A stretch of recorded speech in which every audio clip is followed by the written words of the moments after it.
मुर्दाबाद मुर्दाबाद मुर्दाबाद बांग्लादेश मुर्दाबाद मुर्दाबाद मुर्दाबाद दीपू चंद्र दास न्याय लगे लिडू में राष्ट्रीय बजरंग दल का उग्र प्रदर्शन।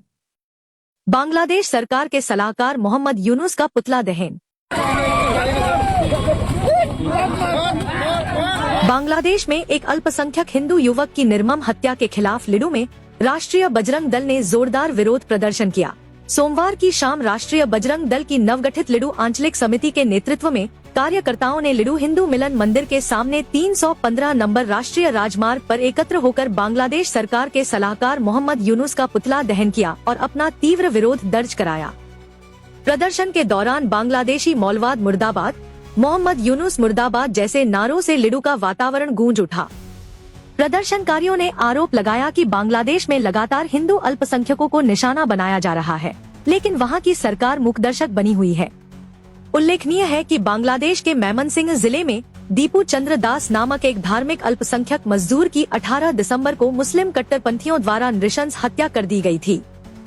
इस अमानवीय घटना से पूरे हिंदू समाज में गहरा आक्रोश और भय का माहौल व्याप्त है।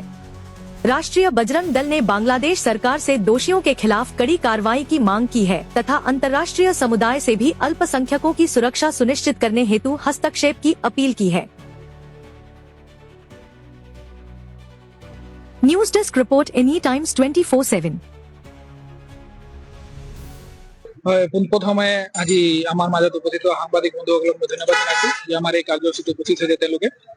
আৰু ইয়াৰ লগতে মই ক'ব বিচাৰিছো আজি আমাৰ আন্তঃৰাষ্ট্ৰীয় হিন্দু পৰিষদ ৰাষ্ট্ৰীয় বজৰং দলৰ লিডু আঞ্চলিক সমিতি গঠন কৰা হয় আমাৰ দুৰ্গা মন্দিৰ প্ৰাংগণত। আৰু আমাৰ এই আঞ্চলিক সমিতিৰ সভাপতি হিচাপে আমি মহেশ শৰ্মা ডাঙৰীয়াক দায়িত্ব দিছো আৰু লগতে সেক্ৰেটাৰী হিচাপে আমাৰ এই টি ৰাজুক আমি দায়িত্ব দিছো। আৰু এই সমিতিখনত আমি 31 জনীয়া এটা শক্তিশালী সমিতি গঠন কৰিছো, যিটো সমিতিয়ে লিডু অঞ্চলত আমাৰ হিন্দু সমাজৰ যিকোনো সমস্যাক লৈ কিনি মাত মাতিব আৰু হিন্দু সমাজৰ হৈ কাম কৰি যাব আৰু হিন্দু সমাজখনক কিদৰে সম্প্ৰসাৰণ কৰিব পৰা যায় আৰু হিন্দু সকলৰ মাজত কিদৰে একতা আমি আনিব পাৰো এইখিনি বস্তু তেওঁলোকে কাম কৰিব, এইখিনি কাম কৰি যাব। আৰু ইয়াৰ লগতে আজি আমি সমিতিখন গঠন কৰাৰ লগে লগে আজি আমাৰ বাংলাদেশত আমাৰ হিন্দু ভাই দীপু চন্দ্ৰ দাসক যিদৰে নৃশংসভাৱে মানে চুচুৰাই পুলিচ থানাৰ পৰা তেওঁলোকে উলিয়াই মিলি চুচুৰাই যি ধৰণে তেওঁলোকে লৈ মিলি তেওঁক চুচুৰাওঁতে তেওঁ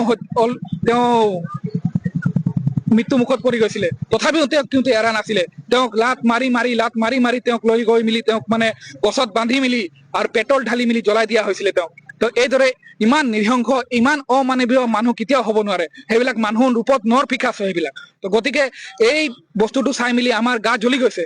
এই যে হিন্দু হিচাপে আমাৰ গা জ্বলিছে আৰু হিন্দু সংগঠন যেতিয়া আমি কৰি আছো আমাৰ এনেই আমাৰ গা জ্বলি আছে। গতিকে এই ধৰণৰ যি কাৰ্যকলাপ তেওঁলোকে বাংলাদেশত কৰি আছে এইবিলাক কাৰ্যকলাপ তেওঁলোকৰ বন্ধ হ'ব লাগে। আৰু আমি ভাৰত চৰকাৰক ইয়াৰ দ্বাৰা আমি ভাৰত চৰকাৰক আহ্বান জনাব বিচাৰিছো যে এই যি ধৰণে আমাৰ হিন্দুসকলৰ ওপৰত অত্যাচাৰ চলি আছে বাংলাদেশৰ ওপৰত, সেই অত্যাচাৰখিনি বন্ধ কৰাবলৈ কাৰণে তেওঁলোকে যি ধৰণে পদক্ষেপ ল'ব লাগে সেই ধৰণে কঠোৰ পদক্ষেপ ল'ব লাগে। আৰু তেওঁলোকে এই আমাৰ হিন্দুসকলক কি ধৰণে তাত আমি তেওঁলোকৰ চেফটি আমি কৰিব পাৰো সেইখিনি বস্তু লৈ লক্ষ্য কৰি মিলি কাম কৰিব লাগে। আমাৰ ভাৰত চৰকাৰক আমি আহ্বান জনাইছো। আৰু ইয়াৰ লগতে আমি ইয়াৰ পৰা সকীয়াই দিব বিচাৰিছো বাংলাদেশ চৰকাৰক যে আমাৰ ৰাষ্ট্ৰীয় বজৰং দলে সক্ৰিয় হিচাপে আমাৰ ভাৰতবৰ্ষত কাম কৰি আছে, গোটেই ভাৰতবৰ্ষতে। তো গতিকে তেওঁলোকে কেতিয়াও ভাবিব নালাগে যে আমাৰ হিন্দু ভাই যদি তাত তেওঁলোকে কিবা এটা কৰিছে আমি একো কৰিব নোৱাৰো বুলি। যেতিয়া আমাৰ সীমা চেৰাই যাব তেতিয়া কিন্তু আমি এনেই ৰৈ নাথাকো। কিন্তু আজি আমি মাৰ বান্ধি থিয় হৈছো আমাৰ এই বাংলাদেশ চৰকাৰে যিসকলে তাত মানে আমাৰ হিন্দু ভাইটোৰ লগত ইমান নৃশংসভাৱে তেওঁলোকে তাক হত্যা কৰিছে, ইয়াক আমি একেবাৰে অমানৱীয় যিটো কাণ্ডক আমি গৰিহণা দিছো, একেবাৰে গৰিহণাযোগ্য আৰু গৰিহণা দিছো আমি। আৰু ইয়াৰ লগতে আমি আজি এই প্ৰতিবাদী কাৰ্যসূচী আমি ইয়াত হাতত লৈছো। আজি আমাৰ এই আন্তঃৰাষ্ট্ৰীয় হিন্দু পৰিষদ ৰাষ্ট্ৰীয় বজৰং দল লিডু আঞ্চলিক সমিতিৰ সকলো বিষয়ববীয়া আৰু জিলা সমিতিৰ বিষয়ববীয়া আমি আজি আমাৰ দীপু চন্দ্ৰ দাসৰ ন্যায়ৰ বাবে আমি ইয়াত আজি একগোট হৈছো। আৰু ইয়াত আমি বাংলাদেশৰ যি অন্তৰ্বৰ্তী যি প্ৰধানমন্ত্ৰী আছে আমাৰ মোহাম্মদ ইউনিছৰ আমি আজি পুত্তলিকা দহন কৰিম।